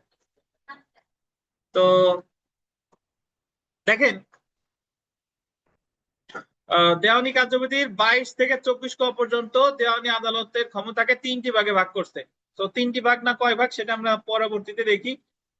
আপাতত আচ্ছা দেখি 3টি ভাগে ভাগ করছে, কি কি ভাগ দেখেন। প্রথমে দেখেন, যখন মকদ্দমাটি একাধিক আদালতে দায়েরযোগ্য তখন মকদ্দমা গোল দিবেন স্থানান্তরের ক্ষমতা, ধারা 22। যখন কোনো মামলা একাধিক আদালতে দায়েরযোগ্য তখন ওই মামলাটা স্থানান্তরের ক্ষমতা, স্থানান্তর 22। 23 ধারা। তারপর দেখেন, মকদ্দমা আপিল বা অন্য কোনো কার্যক্রম স্থানান্তরের, এটাও স্থানান্তরের সাধারণ ক্ষমতা, ধারা কত? 24। তাহলে স্থানান্তরের ক্ষমতা 22-এও আছে, স্থানান্তরের ক্ষমতা কত? 24-এও আছে। মকদ্দমা আপিল বা অন্য কোনো কার্যক্রম গোল দিবেন প্রত্যাহারের সাধারণ ক্ষমতা, প্রত্যাহারের সাধারণ ক্ষমতা এটা আছে কততে? 24। তাহলে স্থানান্তর আছে 2 জায়গায়, এক হলো 22 আর 24, আর প্রত্যাহার আছে কোথায়? 24-এ। আচ্ছা এখন আমার কথা শুনেন, তারপরে এই জায়গা আমরা দাগাবো, আগে মনোযোগ দিয়ে আমার কথা শুনেন। সেটা হলো, দেওয়ানি কার্যবিধির 22 ধারায় মামলা শুধুমাত্র মূল মকদ্দমা স্থানান্তর করা যায়। 22 ধারায় কি করা যায়? মূল মকদ্দমা মানে সুট স্থানান্তর করা যায়। কে আবেদন করবে? বিবাদী। কি আবেদন করবে? বিবাদী। তাহলে 22 ধারা কি কি মনে রাখবো? 22 ধারায় মামলা স্থানান্তর করা যায়। কি করা যায়? মামলা মূল মকদ্দমা কি আবেদন করবে? বিবাদী। এটা বুঝছেন? আর অন্য কিছু যায় না। 22-এ বাদী পারে না, 22-এ মকদ্দমা ছাড়া আপিল রিভিশনের ক্ষেত্রে 22 প্রযোজ্য না, আর 22 ধারায় প্রত্যাহারও করা যায় না। তাহলে 22 ধারায় মকদ্দমা স্থানান্তরের আবেদন শুধুমাত্র করতে পারে কে? বিবাদী। এখন শুনেন, আগে আমার কথা শুনেন, এখন শুনেন, বিবাদী আবেদনটা কখন করবে? যখন কোনো মামলা 2 বা ততোধিক আদালতে দায়ের যোগ্য থাকে এবং যে কোনো এক জায়গায় দায়ের করে। যখন বাদী কর্তৃক কোনো দেওয়ানি মামলা শুরুতেই দায়ের যোগ্য ছিল কয় জায়গা? 2 বা ততোধিক জায়গা, এবং বাদী অলরেডি এক জায়গায় কি করছে? দায়ের করছে। এখন শুনেন ভাই, আমরা যে আঞ্চলিক এখতিয়ার পড়ছিলাম ওই জায়গায় কি বাদী কর্তৃক সকল মামলা কি 2 জায়গা দায়ের সুযোগ ছিল? না। যে সম্পত্তিটা এক জেলায় অবস্থিত, ধরেন শুধু গোপালগঞ্জে অবস্থিত, গোপালগঞ্জ সদর থানায়, তাহলে ওই মামলা নিয়ে শুধু কোথায় মামলা করা যাবে? গোপালগঞ্জে। তাহলে এই জায়গা কি 2 জায়গা করার সুযোগ আছে? নাই। কিন্তু ফরক্লোজারের মামলা 2 জায়গা করার সুযোগ আছে, রিডিমশনের মামলা 2 জায়গা করার সুযোগ আছে, 17 ধারায় জমি যদি একাধিক জায়গায় থাকে 2 জায়গা করার সুযোগ আছে, 18 ধারায় যদি অনিশ্চয়তা থাকে 2 জায়গা করার কি আছে? সুযোগ আছে। আবার 20 ধারায় অন্যান্য মামলার ক্ষেত্রেও কি 2 জায়গা করার সুযোগ আছে। এখন ধরেন একটা মামলা বাদী কর্তৃক দুই জায়গা করার সুযোগ ছিল, ধরেন গোপালগঞ্জেও করা যেত, খুলনাও করা যেত। এখন বাদী করছে কোথায়? গোপালগঞ্জে। এখন এই মামলা বিবাদী স্থানান্তরের আবেদন করতে পারে। কারণ বিবাদী স্থানান্তরের আবেদন করতে পারে কত ধারায়? 22 ধারায়। কারণ এটা কি মামলা? মূল মামলা। আর বাদী কর্তৃক দায়েরযোগ্য ছিল কত জায়গা? একাধিক জায়গায়, সে এক জায়গায় দায়ের করছে। তাহলে বিবাদী মামলা স্থানান্তরে আবেদন করবে কত ধারায়? 22 ধারায়। এখন আপনার যদি মনে হয় যে স্যার বিবাদী কেন মামলা স্থানান্তরে আবেদন করবে, বিবাদী যদি বলে যে ওনার এই মামলা গোপালগঞ্জ, দায়ী মামলা হওয়া উচিত খুলনা, তাহলে বিবাদী স্থানান্তরে আবেদন করবে কততে? 22। এখন 22-এর আবেদনটা বিবাদী কোথায় করবে? মানে এই যে স্থানান্তরের আবেদনটা, এটা সে কোথায় করবে? এটা বলছে 23 ধারায়। কত ধারায়? 23 ধারায়। মানে দরখাস্ত 22 ধারাই করবে, কিন্তু 22 ধারার দরখাস্তটা কোন আদালতে করবে এটা বলছে 23 ধারায়। যদি একই আপিল আদালতের মধ্যে হয়, মানে একই জেলার মধ্যে হয়, তাহলে জেলা জজ আদালতে। আর যদি ভিন্ন জেলার মধ্যে হয় তাহলে হাইকোর্টে। বুঝেন নাই বোধহয়, আমি সংক্ষেপে বুঝাই। ধরেন ধরেন একটা মামলা দায়েরযোগ্য ছিল গোপালগঞ্জের টুঙ্গিপাড়া বা কোটালীপাড়া, দুই জায়গায়। টুঙ্গিপাড়া এবং কোটালীপাড়া দুইটা গোপালগঞ্জের দুইটা থানা। এখন বাদী কর্তৃক ওই মামলাটা দায়েরযোগ্য ছিল, কোটালীপাড়াও দায়ের করা যায়, টুঙ্গিপাড়াও দায়ের করা যায়। বাদী ধরেন টুঙ্গিপাড়া করছে, এখন বিবাদী চাইতেছে এই মামলা যাবে কোথায়? কোটালীপাড়া। তাহলে বিবাদী এই জায়গায় মামলা স্থানান্তরের 22 ধারার আবেদনটা করবে জেলা জজ আদালতে, গোপালগঞ্জ জেলা জজ আদালতে। কারণ কোটালীপাড়া এবং টুঙ্গিপাড়া এদের দুইজনের বসকে গোপালগঞ্জ জেলা জজ। বুঝেন কিনা? কিন্তু যদি বাদী কর্তৃক মামলাটা দায়েরযোগ্য ছিল কোটালীপাড়া আর গৌরনদী, কোটালীপাড়া হলো গোপালগঞ্জের থানা আর গৌরনদী হলো বরিশালের থানা। এখন বাদী কোটালীপাড়া দায়ের করছে, কিন্তু বিবাদী চাইতেছে মামলাটা কোথায় যাক? গৌরনদীতে যাক, বরিশালে যাক। তাহলে গোপালগঞ্জের কোটালীপাড়ার বসকে গোপালগঞ্জের জেলা জজ, আর গৌরনদীর বসকে বরিশালের জেলা জজ। আবার বরিশালের জেলা জজ আর গোপালগঞ্জের জেলা জজ দুইজন তো এখতিয়ারে সমান, এটা তো একজন আর একজনের অর্ডার দিতে পারে না। তাহলে যাইতে হবে এই দুইজনেরও বসকে। তাহলে যাইতে হবে কোথায়? তাহলে ভিন্ন এখতিয়ার সম্পন্ন আদালতে যদি স্থানান্তর করতে চান তাহলে 23 ধারা অনুসারে আবেদন করবেন কোথায়? হাইকোর্টে। আর যদি একই আপিল আদালত, দ্যাট মিন্স একই জেলার মধ্যে হয়, তাহলে কোথায়? জেলা আদালত। ভাই আবার বলি শুনেন, বারবার, খুব সহজ কথা। 22 ধারার, আমি প্রশ্ন করে আপনার উত্তর দেন, 22 ধারার কিসের আবেদন করে? স্থানান্তরে। কে আবেদন করে? বিবাদী। কি স্থানান্তরে? মূল মকদ্দমা। এই মূল মকদ্দমা স্থানান্তরের আবেদন করে যখন বাদী কর্তৃক মামলাটা কয় জায়গায় দায়েরযোগ্য হয়? একাধিক জায়গা, যে কোনো এক জায়গায় কি দায়ের করছে। বুঝছেন? কারণ বিবাদী এই আবেদনটা কোথায় করবে? যদি একই জেলার মধ্যে হয় তাহলে কোথায়? জেলা আদালতে। আর যদি ভিন্ন জেলার মধ্যে হয়, বুঝছেন? 22-23-22-এর আবেদনই করবে, বাট 22-এর আবেদনটা কোথায় করবে এটা বলতে কোথায়? 23-এ। একই জেলার মধ্যে হলে কোথায়? জেলা জজ। আর ভিন্ন জেলার মধ্যে হলে একটু পড়ি দেখেন, এবার বুঝবেন।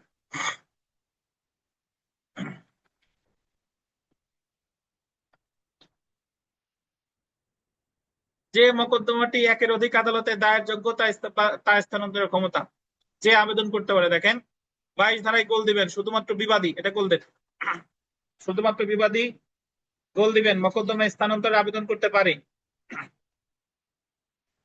যদি মোকদ্দমাটি গোল দিবেন 2 বা ততোধিক আদালতের যে কোনো একটিতে দায়েরযোগ্য হয় এবং তার মধ্যে যে কোনো একটি আদালতে কি করা হয়? দায়ের করা হয়। বুঝছেন? তাহলে 22 ধারা আবেদন কে করবে? বিবাদী করবে। কোথায় করবে? মানে কোথায় পড়ে? কিসের আবেদন করবে? মোকদ্দমা স্থানান্তর। যখন বাদী কর্তৃক মামলাটা দায়েরযোগ্য ছিল কোথায়? একাধিক আদালত, এবং যে কোনো একটাতে দায়ের করেছে।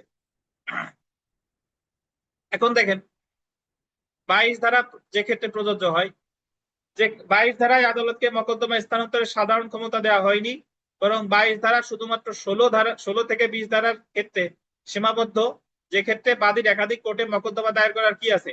সুযোগ আছে। 22 ধারা আপনি তখনই করতে পারবেন স্থানান্তর আবেদন বিবাদী যদি দেখেন যে বাদী কর্তৃক মামলাটা কয় জায়গা দায়েরের সুযোগ ছিল? একাধিক জায়গায়। কিন্তু যদি কোনো মামলা বাদী কর্তৃক এক জায়গায় দায়েরের সুযোগ ছিল, সে এক জায়গায় করছে, তো বিবাদী আপনি কিন্তু 22 ধারা আবেদন করতে পারবেন না, কারণ 22 ধারার শর্ত পূরণ হয় নাই। যে ক্ষেত্রে আন্ডারলাইন করবেন 16 থেকে 20 ধারা অনুসারে 2 বা ততোধিক আদালতের যে কোনো মকদ্দমা 2 বা ততোধিক আদালতের কোনো মকদ্দমা বিচার করার এখতিয়ার আছে এবং বাদী মকদ্দমাটি কোনো একটি আদালতে দায়ের করা হয়েছে, সেই ক্ষেত্রে বিবাদী অন্য কোনো আদালতে মকদ্দমাটি স্থানান্তর করার আবেদন করতে পারে। এখন আমরা একটু দেখবো যে 22 ধারার আবেদনের একটা নির্দিষ্ট সময় আছে, বিবাদী এই আবেদনটা কখন করবে। দেখেন সময়টা হলো এই যে যে কোনো বিবাদী অপর পক্ষকে নোটিশ দিয়ে, এটা বলতেন অপর পক্ষ মানে কি বাদী, বিবাদী যদি এক পক্ষ হয় তাহলে অপর পক্ষকে বাদী, অপর পক্ষকে নোটিশ দিয়ে গোল দিবেন প্রথম সম্ভাব্য সুযোগে, একটা আর্লিয়েস্ট পসিবল অপরচুনিটি, প্রথম সম্ভাব্য সুযোগে, এবং যে ক্ষেত্রে বিচার্য বিষয় নির্ধারণ হয়ে গেছে সেই ক্ষেত্রে বিচার্য বিষয় নির্ধারণের আন্ডারলাইন করবেন সময় বা তার পূর্বে। তাহলে প্রথম সম্ভাব্য সুযোগে অথবা কখন, বিচার্য বিষয় নির্ধারণের সময় অথবা তার পূর্বে অপর একটি আদালতে স্থানান্তরের জন্য আবেদন করবে। আদালত এইরূপ আবেদনের উপর আবেদন পাওয়ার পর অপর পক্ষের আপত্তি যদি থাকে শ্রবণ করে এখতিয়ার সম্পন্ন আদালত সমূহের কোনটিতে মামলা অগ্রসর হবে তা কি করবে, স্থির করবে। তো তাহলে আমরা আরো একটা জিনিস জানলাম যে 22 ধারার আবেদন কিন্তু আপনি অনন্তকাল সময় পাবেন না, 22 ধারার আবেদনের একটা নির্দিষ্ট সময় আছে, সেই সময়টা কখন, প্রথম সম্ভাব্য সুযোগে বিচার্য বিষয় নির্ধারণের সময় অথবা তার। এখন আমরা চলে আসি যে 22 ধারার অধীন বিবাদী যেখানে মকদ্দমা স্থানান্তর আবেদন করবে। এখন 22 ধারার আবেদনটা কোথায় করবে, এটা বলছে কত ধারায়, 23 ধারায়। দেখেন 22 এবং 23 ধারা একত্রে মিলিয়ে পড়তে হবে। 22 ধারার ক্ষেত্রে বিবাদী কোথায় আবেদন করবে তা 23 ধারায় বলা হয়েছে। 22 এবং 23 ধারা একসাথে পড়লে বলা যায় দেওয়ানি মকদ্দমা স্থানান্তরের আবেদন হাইকোর্ট ডিভিশনে অথবা জেলা জজের নিকট দায়ের করতে হবে। কোথায়, হাইকোর্ট ডিভিশনে অথবা কোথায়, জেলা জজের কাছে। যদি মকদ্দমা 2 বা ততোধিক আদালতে দায়ের করা হয় এবং উক্ত আদালতগুলো গোল দিবেন একই আপিল আদালতের অধীন হয়, একই আপিল আদালত মানে হলো একই জেলা, সেই ক্ষেত্রে 22 ধারা অনুযায়ী মকদ্দমা স্থানান্তরের আবেদন সেই আপিল আদালতে দায়ের করতে হবে যে আপিল আদালতের অধীন উক্ত আদালতগুলো অবস্থিত। ধরেন বনানী থানা এবং গুলশান থানা এই দুইটার আপিল আদালতকে ঢাকা জেলা জজ, ঢাকা জেলা জজ। তাহলে বনানীর মামলা যদি গুলশানে নিতে চান তাহলে আবেদন করতে হবে কার কাছে, ঢাকা জেলা জজের কাছে। 2 নাম্বার দেখেন অনুরূপ আদালত সমূহ গোল দিবেন ভিন্ন ভিন্ন আপিল আদালতের আওতাধীন হয় তখন গোল দিবেন হাইকোর্ট ডিভিশনে আবেদন পেশ করতে হয়।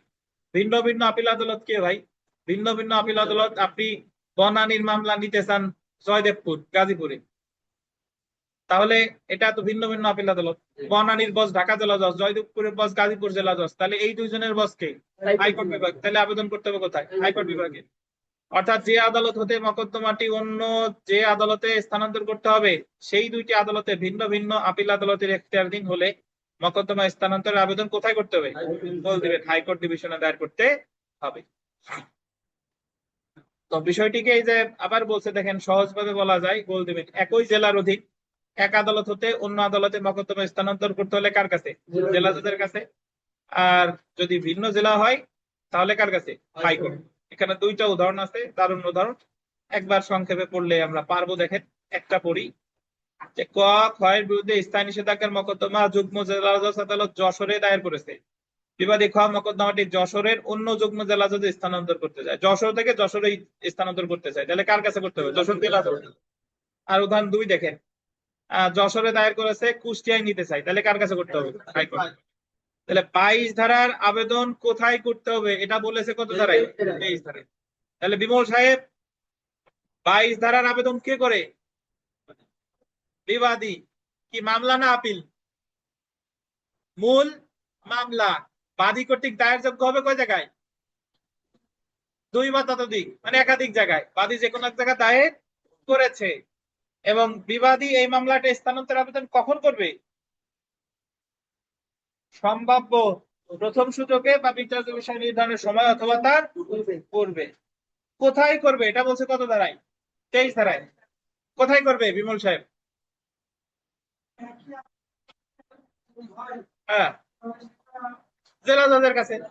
আর ভিন্ন আপিল আদালত হলে কোথায়, হাইকোর্ট বিভাগে। 22-23 বুঝছেন। এখন মজার বিষয় শুনেন, 22-এ যা যা নাই বা 22-এ যা যা আছে সব কিছু করা যায় কততে? 24 ধারায়। আপনি যদি 22 বুঝেন তাহলে 24 বোঝা ইজি। দেখেন আমি এইভাবে বুঝাই, 22-এ আবেদন করে কে? বিবাদী। 24-এ বাদীও পারে, বিবাদীও পারে। বুঝছেন? এরপরে 22-এ মকদ্দমা শুধুমাত্র মূল মকদ্দমার ক্ষেত্রে প্রযোজ্য। 24 মকদ্দমা, আপিল, রিভিউ, রিভিশন সবকিছুর ক্ষেত্রে কি প্রযোজ্য। 22-এ শুধু করা যায় স্থানান্তর, 24-এ স্থানান্তরও করা যায়, প্রত্যাহারও করা যায়। 22 ধারায় বাদী কর্তৃক মামলাটা দায়েরযোগ্য ছিল কত জায়গায়? একাধিক জায়গায়। 24 ধারায় একাধিক জায়গায় হতে পারে, আবার কি নাও হতে পারে। 22 ধারায় বিবাদীর দরখাস্তের একটা নির্দিষ্ট সময় আছে, নির্দিষ্ট সময় আছে। সময়টা হলো প্রথম সম্ভাব্য সুযোগে বা বিচার্য বিষয় নির্ধারণের সময় অথবা তার পূর্বে। কিন্তু 24-এ কোনো নির্দিষ্ট সময় নাই। বুঝছেন? 22-এ আদালত স্বপ্রণোদিত হয়ে কোনো মামলা স্থানান্তর করতে পারে না, সুমোটো ট্রান্সফার করতে পারে না। কিন্তু 24-এ সুমোটো ট্রান্সফার করতে পারে, মানে আদালতের কাছে কেউ আবেদন করে নাই, বাট তারপরেও আদালত স্বপ্রণোদিত হয়ে স্থানান্তর করতে পারে। বুঝছেন? এই হলো 22 আর 24-এর মধ্যে পার্থক্য। তো তারপরেও আমরা একটু পড়ি, দেখেন 24 ধারা স্থানান্তর এবং প্রত্যাহারের সাধারণ ক্ষমতা। তো তার মধ্যে এখানে স্থানান্তর আর প্রত্যাহারের বেসিক পার্থক্য আপনার বুঝতে হবে। স্থানান্তর মানে হলো যখন আপনি জেলা জজের কাছে মামলা করছেন, আবেদন করছেন স্থানান্তরের, তখন জেলা জজ ওই কোটালিপারের মামলা পাঠায় দেবে টুঙ্গিপাড়া, এটা হলো স্থানান্তর। আর প্রত্যাহারের আবেদনও জেলা জজ বা হাইকোর্টে কাছেই করবেন। ধরেন জেলা জজের কাছে যদি করেন, জেলা জজ ওই মামলাকে প্রত্যাহার করে উনার কাছে আনবে, তারপরে উনি বিচার করবে বা অন্য কারো কাছে পাঠাবে, এটা হলো প্রত্যাহার। স্থানান্তরের ক্ষেত্রে যার কাছে নালিশ করছেন সে ওই মামলাটা নিজের কাছে আনে নাই, একজন থেকে আরেকজনের কাছে পাঠাই দিছে। আর প্রত্যাহারের ক্ষেত্রে যার কাছে নালিশ করছেন সে আগে প্রত্যাহার করে ওইটা কি আপনার কাছে আনবে, তারপরে সে বিচার করবে, নাহলে আরেক জায়গা পাঠাবে, এটা হলো প্রত্যাহার। বুঝছেন? আচ্ছা, এই প্রত্যাহার মানে এই না ওই যে মামলা তুলে ফেলা, যে মামলা তুলে ফেলাইছি আসামি খালাস পাইছে, বা মামলা তুলে ফেলাইছি ওই মামলা রেজুডিকেটর দ্বারা বাড়িত, বা এটা সেটা না। এই প্রত্যাহার মানে হলো মানে আপিল ওই জেলা জজের কাছে বা হাইকোর্ট বিভাগে আপনি প্রত্যাহারের আবেদন করছেন, তারা নিজেরা আনবে, শুনবে, নাইলে অন্য কারো কাছে পাঠাবে। তো 24 ধারাটা ঝটপট পড়ে ফেলি। আর একটা কথা, 22 ধারার আবেদন কোথায় করতে হবে এটা বলা আছে কোথায়? 23 ধারায়। কিন্তু 24 ধারার আবেদন কোথায় করতে হবে সেটা 24 ধারায় বলা। তাহলে 22 ধারায় মকদ্দমা, আপিল বা অন্যান্য কার্যক্রম স্থানান্তর বা বদলির, ট্রান্সফার বা প্রত্যাহারের, উইথড্রয়ালের সাধারণ ক্ষমতা নিয়ে আলোচনা করা হয়েছে। সরি, 24 ধারায়। 24 ধারায় যে আদালত স্থানান্তর বা প্রত্যাহারের আদেশ দিতে পারে, এই যে একই, দেখেন হাইকোর্ট বিভাগ আর কে? জেলা জজ। ওই সূত্র একই, একই আপিল আদালতের মধ্যে হলে কার কাছে? জেলা জজ কাটে, আর ভিন্ন আপিল আদালতের মধ্যে হলে হাইকোর্টে। তো আমরা যদি আসি, দেখেন 24 ধারায় আদালত যে আদেশ দিতে পারে, 24 ধারায় হাইকোর্ট বিভাগ বা জেলা জজ বল দিবেন যে কোনো পক্ষের আবেদন ক্রমে, যে কোনো পক্ষ, যে কোনো পক্ষ বলবেন, যে কোনো পক্ষ মানে কি? বাদী অথবা বিবাদী, বা গোল দিবেন স্বপ্রণোদিত হয়ে। কি হয়ে? স্বপ্রণোদিত মানে কি? উনি নিজের উদ্যোগে মকদ্দমার গোল দিবেন যে কোনো পর্যায়ে। কি পর্যায়ে?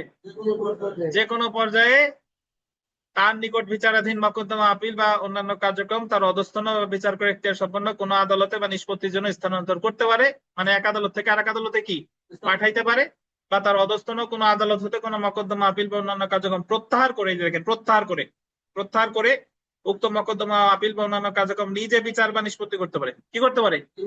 নিজে বিচার বা নিষ্পত্তি করতে পারে। বিচার বা নিষ্পত্তি করে উপযুক্ত কোনো আদালতে বিচার বা নিষ্পত্তির জন্য কি করতে পারে? স্থানান্তর করতে পারে, বা যে আদালতে প্রত্যাহার করা হয়েছিল সে আদালতেও পাঠাইতে পারে। এখন ভাই কথা হলো যে 24 ধারায় বা আবেদনটা আপনি কখন করবেন? এই যে দেখেন, যে কারণে স্থানান্তরের বা প্রত্যাহারের আদেশ দিতে পারে, যদি মামলাকারীর মনে যুক্তিযুক্ত আশঙ্কা থাকে যে যে আদালতে মকদ্দমাটা বিচারাধীন আছে সে আদালতে ন্যায় বিচার নাও পেতে পারে, মানে বিচারকের কাছে মনে হচ্ছে বায়াসড, সে বাদীর প্রতি বেশি বায়াস বা বিবাদীর প্রতি বেশি বায়াস, তাহলে সেই ক্ষেত্রে আবেদন করবে 24 ধারায়। যে ক্ষেত্রে বিচারক কোনো এক পক্ষের প্রতি বেশি কি হয়? আগ্রহী হয়। তারপর দেখেন মামলার বহুত্ব কমানোর জন্য, বহুত্ব মানে হলো একই বিষয় নিয়ে যাতে একাধিক মামলা না হয়। তারপর দেখেন আদালতের কার্যক্রমের অপব্যবহার রোধ করতে, আর পক্ষদ্বয়ের কিসের জন্য, সুবিধার জন্য। তো আমরা জেনে রাখা ভালোতে যদি দেখি, দেখেন যে 24 ধারায় মকদ্দমা আপিল বা অন্য অন্য কোনো কার্যক্রম স্থানান্তর বা প্রত্যাহারের আবেদন মকদ্দমার গোল দিবেন কখন করা যায়, যে কোনো পর্যায়ে। কখন? যে কোনো পর্যায়ে। কিন্তু 22 ধারার আবেদনটা কখন করতে হয়? প্রথম সম্ভাব্য সুযোগে বা বিচারিত বিষয় নির্ধারণের সময় অথবা তার পূর্বে। 22 ধারার আবেদন কত ধারায় করতে হয়? 23 ধারায়। কিন্তু 24-এর আবেদন, জি। তো 22 আর 24-এর পার্থক্য যদি আমরা দেখি, দেখেন পার্থক্য খুব সংক্ষেপে বলে যাই।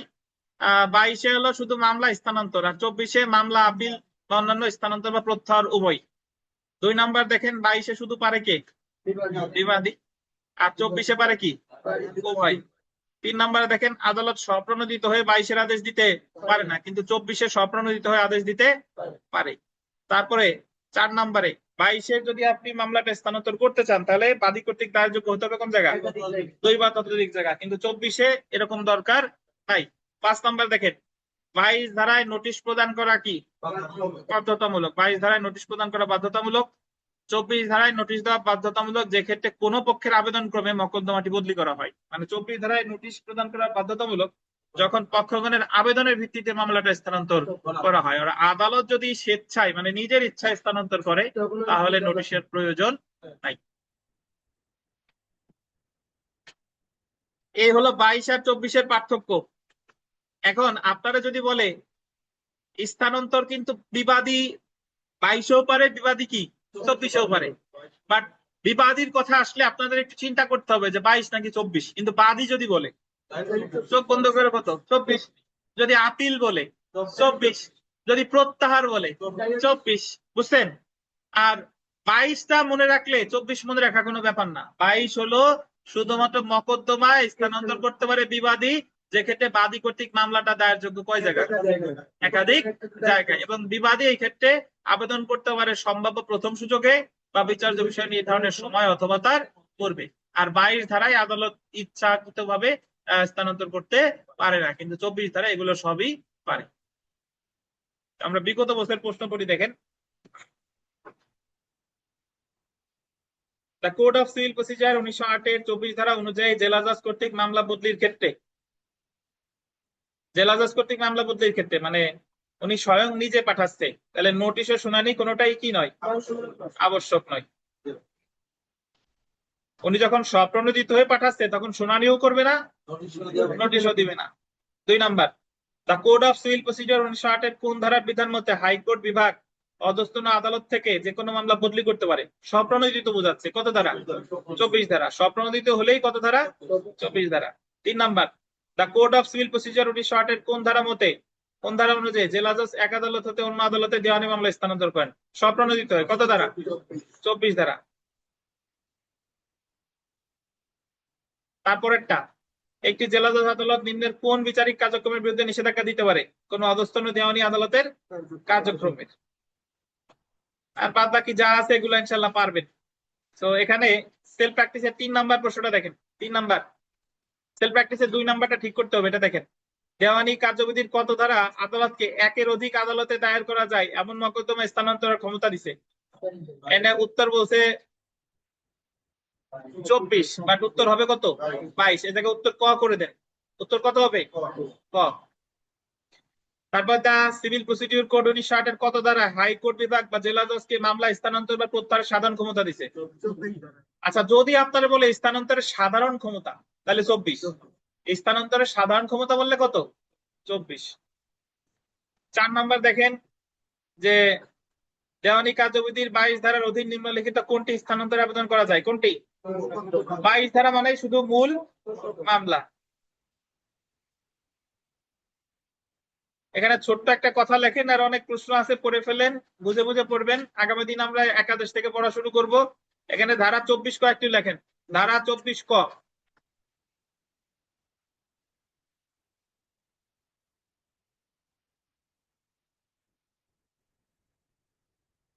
ধারা 24 ক, ক কিন্তু ব্র্যাকেটে না, একসাথে। হ্যাঁ, একসাথে। 22 ও 24 ধারার স্থানান্তর বা প্রত্যাহারের ক্ষেত্রে 22 ও 24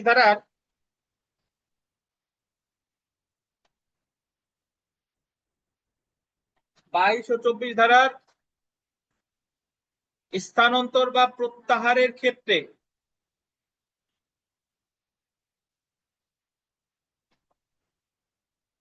আদালত পক্ষগণের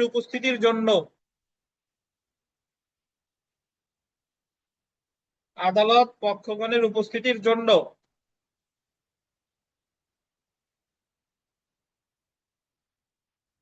একটি তারিখ ধার্য করবেন।